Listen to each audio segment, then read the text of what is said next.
নমস্কার বন্ধুরা, কেমন আছেন সবাই? আশা করছি সবাই এক প্রকার ভালো আছেন। আমার রোজগার চ্যানেলে আপনাদের সবাইকে আমি স্বাগত জানাই। আরও একটি নতুন ভিডিও নিয়ে আপনাদের সামনে আমি আজকে উপস্থিত হয়ে গেলাম। বন্ধুরা, আমি আজকে আপনাদের শিখিয়ে দেবো খুবই সহজ উপায়ে আপনারা মোবাইলে কীভাবে একটি লক সেট করতে পারেন। অনেক রকমের লক সিস্টেম কিন্তু মোবাইলে থেকে থাকে। অনেকেই পিন দিয়ে লক সেট করেন, অনেকে পাসওয়ার্ড দিয়ে লক সেট করেন, অনেকেই প্যাটার্ন দিয়ে লক সেট করেন, অনেকেই আবার আছে ফেস ভেরিফিকেশন দিয়ে লক সেট করেন। তো আমি আজকে বন্ধুরা আপনাদের পিন দিয়ে লক সেট কিভাবে করতে হয় মোবাইলে সেটা শিখিয়ে দেবো। তো বন্ধুরা, সম্পূর্ণ ভিডিওটি আপনারা দেখতে থাকবেন। আশা করছি এই ভিডিওটি আপনাদের অনেক অনেক উপকারে আসবে। তো চলুন আমার মোবাইলের স্ক্রিনে চলে গেলে আপনাদের কিন্তু প্রথমে মোবাইলের সেটিংসে চলে আসতে হবে। আমি আমার মোবাইল সেটিংসে টাচ করে দিলাম।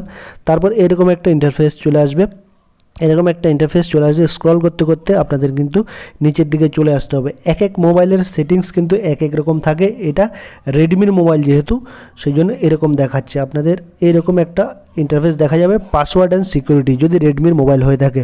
আর অন্যান্য মোবাইল হলেও আপনাদের একটু খোঁজ করে দেখতে হবে, সার্চ করে দেখতে হবে এই পাসওয়ার্ড অ্যান্ড সিকিউরিটি অপশানটা আছে কি নেই, বা অন্য অপশানও থাকতে পারে। ঠিক আছে, তো আমি পাসওয়ার্ড অ্যান্ড সিকিউরিটিতে কিন্তু টাচ করে দেবো। ঠিক আছে, পাসওয়ার্ড সিকিউরিটিতে টাচ করে দিলাম। তারপরে এরকম পাসওয়ার্ড অ্যান্ড সিকিউরিটির অনেকগুলো প্যাটার্ন এখানে দেখতে পাবো। আমি আজকে আমরা শিখে নেব স্ক্রিন লকটা কিভাবে করতে হয়। ঠিক আছে, এখন দেখুন আমার স্ক্রিন লকটা কিন্তু অফ আছে। তো এখানে আমি স্ক্রিন লক অফ আছে, এখানে আমি উপরে টাচ করে দেবো। তারপর দেখুন এখানে প্যাটার্ন কিন্তু অনেকগুলো আছে। যেমন ধরুন সেট স্ক্রিন লক আছে, প্যাটার্ন লক আছে, পিন লক আছে, পাসওয়ার্ড আছে। তো আপনাদের যেটা খুশি সেটা করতে পারেন। আমি আজকে আপনাদের পিন লকটা কী করে করতে হয়, পিন লকটা শিখিয়ে দেবো। পিন লক সেট কী করে করতে হয়। তো আমি পিনে কিন্তু টাচ করে দেবো। ঠিক আছে, পিনে টাচ করে দিলে এরকম একটা রিমেম্বার ইওর স্ক্রিন লক বলছে। আপনার remember your screen lock, if you forget it you have to erase all data on your device including photos and contacts and then set a new one। বলছে যে আপনি যে লকআপটা set করবেন সেটা কিন্তু অবশ্যই মনে রাখবেন, নাহলে কিন্তু পরবর্তীতে আপনাকে সম্পূর্ণ এটাকে সব কিছু আপনার ডেটা কিন্তু ডিলিট করতে হবে। সেই জন্য আপনি যে লকআপটা সেট করবেন, লকটা পিনটা, সেটা কিন্তু অবশ্যই মনে রাখবেন। ঠিক আছে, আমরা গটিতে ক্লিক করে দিলাম। গটিতে ক্লিক করে দিলে কী হবে, এখানে আপনারা 6 থেকে 16 ডিজিটের একটা নাম্বার সেট করতে পারেন। যেমন ধরুন 112233, কন্টিনিউতে আবার ক্লিক করে দিতে হবে। আবার এটা কনফার্ম করতে হবে 112233। তো 6টা ডিজিটের আমি এখানে নাম্বার বসিয়ে দিলাম। ওকেতে ক্লিক করে দিলাম।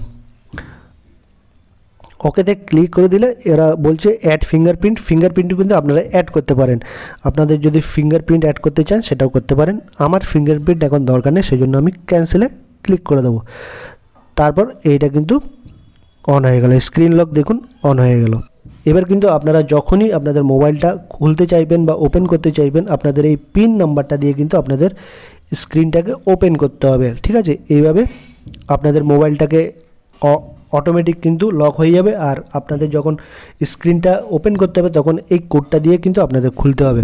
এটা স্ক্রিনশটে হয়তো দেখানো যাবে না, ঠিক আছে, যদি দেখাতে পারি তো ভালো হতো। ঠিক আছে, স্ক্রিনশটে। তো এইভাবে আপনারা কিন্তু একটা মোবাইলের স্ক্রিন লক সেট করতে পারবেন। আশা করছি বন্ধুরা এই ভিডিওটি আপনাদের অনেক উপকারে এসেছে। যদি ভিডিওটি ভালো লেগে থাকে লাইক, শেয়ার, সাবস্ক্রাইব অবশ্যই করে দেবেন বন্ধুরা।